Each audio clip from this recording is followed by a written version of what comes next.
capacity of the stadium is only 35,000. Nobody has expected. ಕುಂಭಮೇಳದಲ್ಲಿ ಎಷ್ಟು ಒಂದು 50-60 ಜನ ಸತ್ತಿದ್ರು. नमस्ते भारत, आप सभी लोगों के बीच में एक बार फिर से मैं उपस्थित हो गई हूँ। निवेदन सिर्फ इतना सा कि इस वीडियो को लाइक कीजिएगा, अंत तक देखिएगा, शेयर कीजिएगा और बेल आइकन को हिट करते हुए मेरे चैनल को जरूर सब्सक्राइब कर लीजिएगा। पिछले रविवार को चिन्नास्वामी स्टेडियम बेंगलुरु के बाहर एक बहुत ही दर्दनाक हादसा हुआ। स्टैम्पीड हुई और 11 लोगों की, मासूम बच्चों की, युवाओं की जीवन लीला खड़े खड़े समाप्त हो गई भगदड़ के कारण। 50 लोग घायल हैं, जीवन के साथ जूझ रहे हैं, पता नहीं उनका क्या होगा। ईश्वर से प्रार्थना कर रही हूं कि जल्द उनको स्वास्थ्य लाभ मिले। लेकिन राजनीति का एक विभत्स भयावह स्वरूप आज आपको दिखा रही हूं। 11 लोगों के जीवन के ऊपर जिस प्रकार से कर्नाटक की सरकार, वहां के मुख्यमंत्री राजनीति कर रहे हैं, उसको देख करके आप चौंक जाएंगे और आपको समझ में आ जाएगा कि इन राजनेताओं के लिए, ये जो कर्नाटक में सरकार बैठी हुई है, उनके लिए जो आम जनता है ना, वो कीड़े मकोड़े हैं। उनके जीवन का कोई मोल नहीं है। उनकी जीवन लीला समाप्त हो, इनकी बला से इनकी राजनीति चलती रहनी चाहिए। इनकी गद्दी, इनकी सत्ता, इनका माल मत्ता बस चलते रहना चाहिए। सिद्धारमैया मुख्यमंत्री हैं और डीके शिव कुमार उप मुख्यमंत्री हैं, जिनका एक दूसरे के साथ 36 का आंकड़ा है। गांधी परिवार के बड़े क्लोजेस्ट हैं ये। मैडम सोनिया गांधी, राहुल गांधी के कहने पर सिद्धारमैया सब कुछ करते हैं। डीके शिव कुमार नाराज चल रहे हैं क्योंकि वो मुख्यमंत्री बनना चाहते थे, लेकिन सिद्धारमैया बन गए। और उसी लड़ाई को, जो इनका आपसी मतभेद है, वो जनता को अब इस स्टैम्पीड के बाद झेलना पड़ रहा है। सिद्धारमैया ने एक बयान दिया है स्टैम्पीड के मामले में। जो लोग अपनी जीवन लीला खो चुके हैं उनके बारे में, और सुन करके आपको दुख होने वाला है, आत्मग्लानि होने वाली। कर्नाटक के सीएम बोलते हैं कि भाई, जो चिन्नास्वामी स्टेडियम के बाहर हुआ, जो स्टैम्पीड हुई, जो लोगों की जीवन लीला समाप्त हुई, उससे मेरा कोई लेना देना नहीं है। वो मेरी जिम्मेदारी नहीं है। मुझे वहां पर इनवाइट नहीं किया गया था। चिन्नास्वामी में मैं वहां पर नहीं गया था। मैंने वहां पर कार्यक्रम करने की परमिशन नहीं दी थी। मुझे इस बारे में कोई जानकारी नहीं थी, इसलिए मैं इस मामले का कोई दोषी नहीं हूं। मुझे इससे कोई लेना देना नहीं। कह रहे हैं कि पुलिस की गलती है और उसके साथ साथ जो कर्नाटक राज्य क्रिकेट संघ है, केएससीए, उसकी गलती है। तो इन्होंने जो क्रिकेट संघ है कर्नाटक का, उसके पदाधिकारियों का इस्तीफा ले लिया है, अपने कुछ स्टाफ को हटा दिया है, निकाल दिया है, और उसके अलावा पुलिस वालों का निलंबन कर दिया है। लेकिन अपने आप इस इतने बड़े हादसे से पल्ला झाड़ लिया है। मैं आपको यह बताती हूं कि उस दिन बेंगलुरु में 2 कार्यक्रम हुए, एक विधानसौदा में, एक चिन्नास्वामी में। विधानसौदा में चीफ गेस्ट थे मुख्यमंत्री सिद्धारमैया, और चिन्नास्वामी में मुख्य चीफ गेस्ट थे डीसीएम डीके शिव कुमार। क्यों? क्योंकि दोनों एक साथ एक प्लेटफॉर्म, एक स्टेज में आने से मना कर चुके थे। बनती नहीं है ना, तो दोनों ने अपने लिए अलग अलग कार्यक्रम ऑर्गेनाइज करवाए।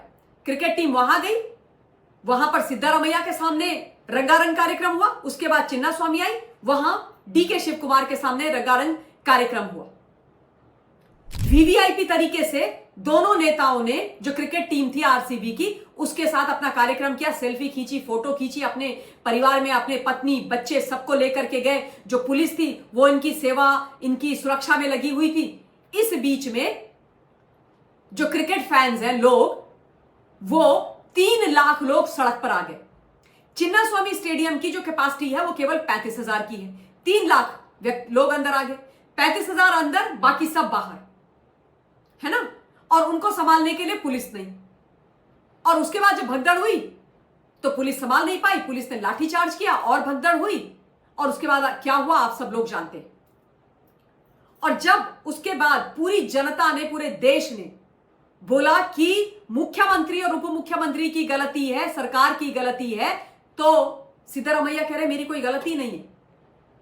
वो कह रहे हैं कि भैया मेरा कोई लेना देना नहीं है। कह रहे विधानसौदा में मैं इनवाइटेड था, मुझे भी जो क्रिकेट एसोसिएशन है राज्य की, उसने इनवाइट किया था, और विधानसौदा में कार्यक्रम करने की परमिशन मैंने दी थी, इसलिए वहां की जिम्मेदारी मेरी थी। वहां पर क्या कोई मरा? ऐसा वो बोल रहे हैं। क्या वहां पर किसी की जीवन लीला समाप्त हुई? क्या वहां पर कोई मरा?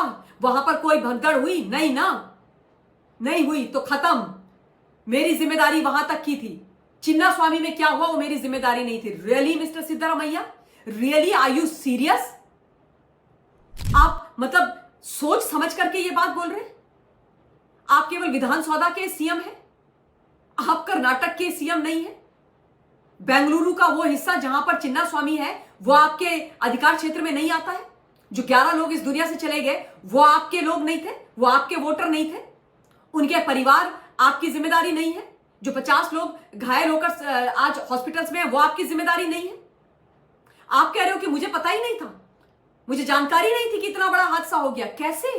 पूरे देश को पता था। हर न्यूज चैनल में, हर जगह मीडिया, सोशल मीडिया में चिन्ना स्वामी बेंगलुरु के व्यूज चल रहे थे। आपको कैसे पता नहीं था भाई? एक रात पहले से बेंगलोर में जश्न का माहौल था, दिवाली बन रही थी।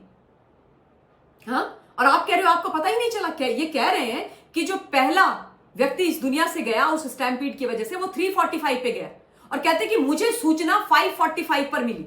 जब सूचना मिली तब मुझे पता चला। वाओ, कांग्रेचुलेशंस कर्नाटक, क्या मुख्यमंत्री आपने अपने लिए चुने हैं, जिनको यही नहीं पता कि आप लोग जी रहे हो या मर रहे हो,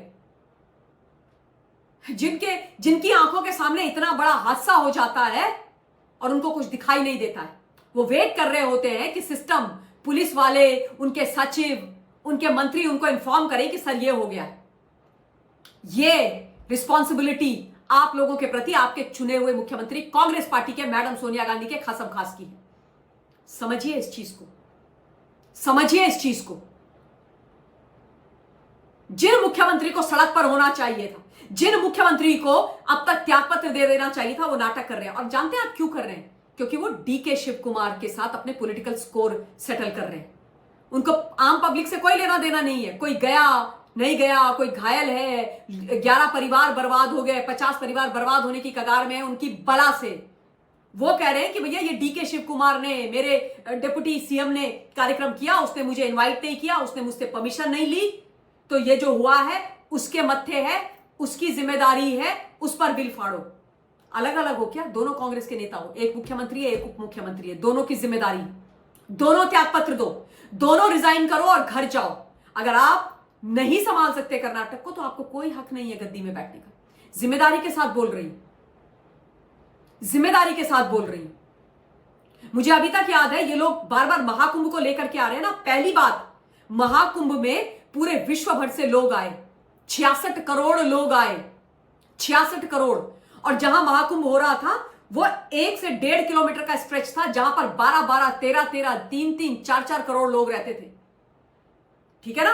और जब वो भगदड़ हुई जो नहीं होनी चाहिए थी, उसके बाद महाराज जी, मुख्यमंत्री योगी आदित्यनाथ जी सड़कों पर थे। वो सोए नहीं, उन्होंने खाना नहीं खाया, वो सड़कों पर थे, वो एक एक चीज खुद देख रहे थे, वो रोने लग पड़े थे स्टैम्पीड की बात करके। उन्होंने बोला मैंने अपने परिवारजनों को खोया है। उसके बाद उन्होंने इंश्योर किया कि मैं एक चीज यहां इधर से उधर नहीं होने दूंगा। कंट्रोल रूम बनाया, 24 घंटे कंट्रोल रूम में बैठ करके चीजें देखते थे। लगातार प्रयागराज में घूमते थे। उन्होंने अपनी जो कोई किसी भी तरीके की और एंगेजमेंट थी सब कैंसिल कर दी। इसे कहते हैं जनता के लिए, जनता के द्वारा चुने हुए मुख्यमंत्री, जनता को अपना परिवार समझने वाले मुख्यमंत्री, जनता का दर्द समझने वाले मुख्यमंत्री, अपनी जिम्मेदारी समझने वाले मुख्यमंत्री। इन लोगों की तरह जो इस प्रकार की घटिया बात कर रहे हैं, जो इतनी खतरनाक बात कर रहे हैं? Where is Rahul Gandhi? Why didn't Rahul Gandhi go there? Why is Rahul Gandhi not asking to for resignation of the CM and DCM of Karnataka? इन्होंने क्या किया? मैं आपको बता देती हूँ इन लोगों ने क्या किया। इन लोगों ने किस किस के रेजिग्नेशन लिए हैं। इन्होंने पुलिस में जो लोग हैं उनके इन्होंने निलंबन कर दिए है ना। इन्होंने जो जिन लोगों को हटाया है उसमें जो बेंगलुरु के पुलिस कमिश्नर हैं बी दयानंद, उसके अलावा एडिशनल कमिश्नर विकास कुमार और डीसीपी सेंट्रल एचटी शेखर को तत्काल प्रभाव से निलंबित कर दिया है। और साथ ही जो वहां के एक एसएचओ हैं और एसीपी हैं उनको सस्पेंड कर दिया है। जिस सलाहकार, अपने सलाहकार एडवाइजर के कहने पर यह कार्यक्रम में शामिल हुए थे सीएम सिद्धरामैया, गोविंद राजू, उसका भी इस्तीफा ले लिया। उसके अलावा इन्होंने क्या किया है, जो वहां की जो क्रिकेट एसोसिएशन है उसके कोषाध्यक्ष जयराम और सचिव शंकर से भी इस्तीफा ले लिया और इन सब का इस्तीफा लेकर के ये कह रहे हैं कि हमारी इतिश्री हो गई है। नहीं भाई, ये जो स्टैम्पीड का हादसा हुआ है ये आपके कंधों पर, आपके सर पर है। त्यागपत्र आप दोनों को देना पड़ेगा। You both have to resign. कई लोग कह रहे हैं कि विराट कोहली पर एफआईआर करो, वो सब मेरा मुद्दा नहीं है। मैं कह रही हूं राज्य सरकार ने यह कार्यक्रम करवाया, राज्य सरकार की जिम्मेदारी थी, राज्य सरकार ने परमिशन दी। पुलिस क्या करेगी? एक तरफ मुख्यमंत्री खड़ा है, दूसरी तरफ उप मुख्यमंत्री खड़ा है। एक कह रहा है यहां कार्यक्रम कराओ, दूसरे कह रहा है यहां कार्यक्रम कराओ। हमें तो यह पता है कि जो पुलिस कमिश्नर थे जिनको इन्होंने निलंबित कर दिया है, जिनका इन्होंने मतलब बोला है कि तुम यहां से निकल के चले जाओ, उन्होंने मना कर दिया था कि दोनों कार्यक्रम नहीं होने चाहिए, क्योंकि पूरी रात उन्होंने बोला कि भैया लोग सड़कों पर थे, पूरी रात पटाखे चलते रहे, यहां पर सेलिब्रेशन रात भर से हो रहे थे और हम उसी चीज को संभाल करके थक गए, इसलिए हम नहीं कर पाएंगे। लेकिन उसके बावजूद पुलिस को बोला गया, जो पुलिस कमिश्नर बी दयानंद ने बोला कि नहीं, ये 2 कार्यक्रम होंगे, तो वो क्या करेंगे? और उसके बाद पुलिस इन लोगों को, वीवीआईपी को संभालने में लग गई। आम जनता के लिए पुलिस नहीं थी। 35,000 की कैपेसिटी थी तो 3 लाख लोग आए कैसे? क्यों नहीं तुमने 3 लाख लोग रोके? क्यों मुख्यमंत्री और उप मुख्यमंत्री नहीं उतरे सड़कों पर? बापू से अनाउंसमेंट किया कि माफ कीजिए, इतने लोगों को हम अकोमोडेट नहीं कर पाएंगे, आप लोग जहां हैं वहां रुक जाइए, हम आपकी क्रिकेट टीम को लेकर के आपके द्वारे आएंगे, आपके साथ सेलिब्रेट करेंगे। जगह जगह बैरिकेडिंग क्यों नहीं करवाई? ये नाटक कर रहे हैं आप, यहां पर बैठ करके तमाशा कर रहे हैं। ये तमाशा नहीं चलेगा साहब। और मैडम सोनिया गांधी, राहुल गांधी, इस पर प्रेस कॉन्फ्रेंस कीजिए, अपने दोनों नेताओं से त्यागपत्र लीजिए। समझ गए ना आप ये बताइए कि ये 11 लोग इस दुनिया से कैसे गए, उनकी जान किसने ली? स्पष्ट कीजिए, हिम्मत है तो। और नहीं है तो कोई बात नहीं, ये पूरा देश देख रहा है। भारी मन के साथ, इन्हीं शब्दों के साथ इस वीडियो के लिए इतना ही। बहुत बहुत धन्यवाद।